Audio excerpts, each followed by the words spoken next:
আতঙ্কে ছিলাম যে আমাদের কোনো ভারতীয় জনতা পার্টির কার্যকর্তাকে ওরা তাহলে আপনি আপনার লোককে ধরে রাখতে পারলেন না, এর ফল তৃণমূল কংগ্রেস পাবে। আচ্ছা, এই গত বিধানসভা গত পঞ্চায়েত নির্বাচনে বিজেপি দাসপুর 2 এর একটাই অঞ্চল পেয়েছিল সম্ভবত, রানীচক। রানীচকটা। তো সেই রানীচকের পঞ্চায়েত প্রধান কি হবে সেই নিয়ে বিজেপির একটা গোষ্ঠী কোন্দল প্রকাশ্যে এসে গেছিল, যে এই গোষ্ঠী চাচ্ছে এ প্রধান হোক বা একে রাখা হোক, সেই গোষ্ঠী চাচ্ছে। তাহলে এ তো বিজেপির মধ্যেই তো সমস্যা। এই ধরনের তো কোনো ঘটনা আমাদের জানা নেই, আপনাদের জানা থাকতে পারে, আপনারা সাংবাদিক লোক, আপনারা প্রশ্ন করেন। আপনি জেনে রাখুন, আপনি জানেন কিনা জানা নেই, আপনি জেনে রাখুন, বা আপনাদের দর্শকদের জন্যও বলবো, পঞ্চায়েত নির্বাচনের যখন রেজাল্ট ফল প্রকাশ হয় তখন একটি সিটে 6টি ভোটে আমরা হেরেছিলাম বলে প্রচার হয়ে যায়, প্রকাশ হয়। তো আমরা সঙ্গে সঙ্গে যারা আমরা কাউন্টিংয়ে ছিলাম, আমরা ওই কাউন্টিং হলে পৌঁছাই। পুলিশ প্রশাসনের একদম তাবড় অফিসার যারা আমাদেরকে ওই রুমে প্রবেশ করতে দেয়নি, আমরা এক প্রকার গায়ের জোরেই আমরা পৌঁছেছি। পৌঁছে বিডিও তিনি ছিলেন, তিনি বলছেন যে 6টা নয় 4টা, আমরা শুনলাম 6টা, ওখান থেকে 4 থেকে আরও সংখ্যা নেমে যেত, ওই ব্যালটকে খেয়ে নিতেন বা পকেটে ঢুকিয়ে নিতেন। আমরা এক প্রকার রিকাউন্টিংয়ের দাবি তুলি এবং রিকাউন্টিংয়ের দাবির পর দেখি যে আমরা 4টে ভোটেই জিতেছি।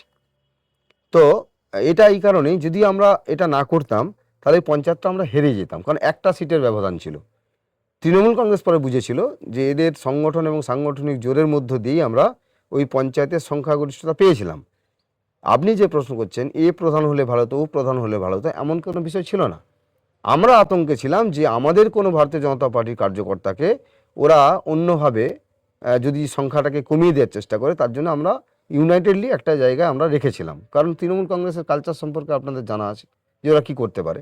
তাই আমরা ওদের নিরাপত্তার ভয়ে আমরা নির্দিষ্ট একটি জায়গায় রেখে আমরা পঞ্চায়েত গঠনের দিন আস্থার তো কোনো প্রশ্ন নেই, যা হয়েছে সে প্রস্তাব সমর্থনের মূলেই প্রধান তৈরি হয়েছে। কোথাও কি দ্বিতীয় প্রধানের নাম উচ্চারণ হয়েছে নাকি? তো এখন রানীচক অঞ্চলের স্থিতি কি? ঠিকই আছে, একজন সদস্য তৃণমূলে যোগদান করেছেন।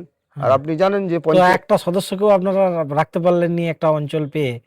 হ্যাঁ, তাকে তৃণমূল, তার মানে তৃণমূল তো তাদের শক্তি প্রদর্শন করে দিল। দেখুন, শক্তি প্রদর্শনের একটা বিষয়, অঞ্চল পেয়েছিলেন সেটাকেও তা রাখতে পারলেন। দেখুন একটা কথা হচ্ছে, যারা আজকে 14টা জিপির মধ্যে 13টা জিপি পরিচালনা করে, পঞ্চায়েত পরিচালনা করে তৃণমূল কংগ্রেস, একটা জিপিটাকেও নিতে হবে। তাই তারা লক্ষ লক্ষ টাকার প্রলোভন দেখিয়ে এবং হুমকি দেখিয়ে, ভয় দেখিয়ে ওই মেম্বারকে তারা নিয়েছে। কিন্তু তৃণমূল কংগ্রেসের সংসদীয় রাজনীতিতে অভিজ্ঞতা অনেক কম, ওরা জানে না যে 2.5 বছর না হলে অনাস্থানা যাবে না। আর আমরা সেই সরকারি নিয়মেই চলছি। সুতরাং 26-এর নির্বাচনের পর পঞ্চায়েত নির্বাচন এখনও অনেক বাকি আছে। নিশ্চয়ই আপনি জানেন 28 সালে পঞ্চায়েত নির্বাচন আছে। এই 26-এ তৃণমূল সরকারটাই তো থাকবে না, তৃণমূল দল তো থাকবেই না। এই সরকার ভারতীয় জনতা পার্টি পরিচালনা করবে। আর 28 সালের পঞ্চায়েত নির্বাচন তো আপনি বুঝতেই পারছেন এখনও অনেক বাকি। 26-এ ভারতীয় জনতা পার্টির সরকার হবে, আর সেই সরকারের মধ্য দিয়েই তো আবার পঞ্চায়েত নির্বাচন 28 সাল।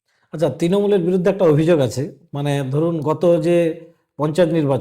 পঞ্চায়েত নির্বাচনে বিজেপি একটা পঞ্চায়েত পেয়েছিল, সেটা রানীচক, একটা সিট তারা বেশি পেয়েছিল। কিন্তু বছর ঘুরতে না ঘুরতেই বিভাগকে কেনাকাটি করে হর্স ট্রেডিং করে তো নিয়ে সেইটাও তৃণমূল দখল করেছে, এরকম বিজেপি।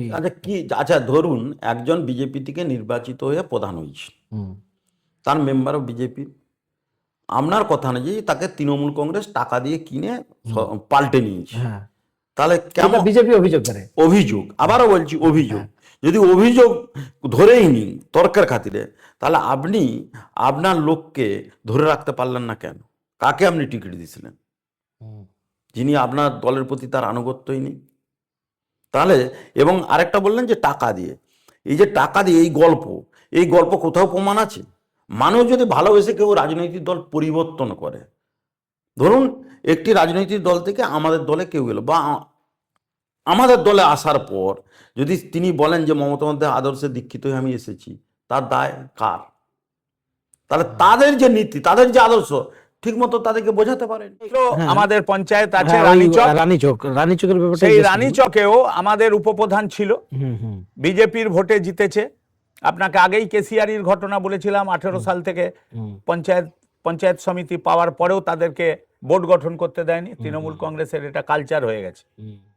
ঠিক এখানেও আমাদের উপপ্রধানকে সরিয়ে নিয়েছে যে যাতে পঞ্চায়েতের বোর্ডকে ফেলে দেওয়া যায়, আপনাদের মানে রানী- সব নেবে। আপনাদের রানীচকে রানীচক অঞ্চলটাই আপনারা পেয়েছিলেন গত পঞ্চায়েত পঞ্চায়েতে। নির্বাচনে, তো ওখানে আপনারা ওই অঞ্চলটাকেও আপনারা রাখতে পারলেনি, কি ওইটাও করে তৃণমূল রাখবেন কেড়ে আপনি? নিল। কেন? তো আপনাদেরকে প্রতিরোধ করে তুলতে হবে তো। আমাদের যতটা প্রতিরোধ করার আপনি দেখবেন, হুম, এখন ওখানে সাংগঠনিক ক্ষেত্রে আমি বলবো হুম, যে এর ফল তৃণমূল কংগ্রেস পাবে। আচ্ছা। আমি তো আপনাকে এর মূল্যায়ন কি করে হয়, নির্বাচন। না, ওই একজনকে যে তৃণমূল কংগ্রেসে যোগদান করেছে, একটু হ্যাঁ। কি টাকা পয়সা দিয়ে যোগদান করেছে মনে হয়? সেটা তো না, আমাকে তৃণমূল ভয়ভীতি কংগ্রেস বলে করেনি, হ্যাঁ। তবে এ ব্যাপারে হুম। নিশ্চয়ই তারা কিছু প্রলোভন দেখিয়েছে, না হলে তো সে এমনি যাওয়ার কথা নয়।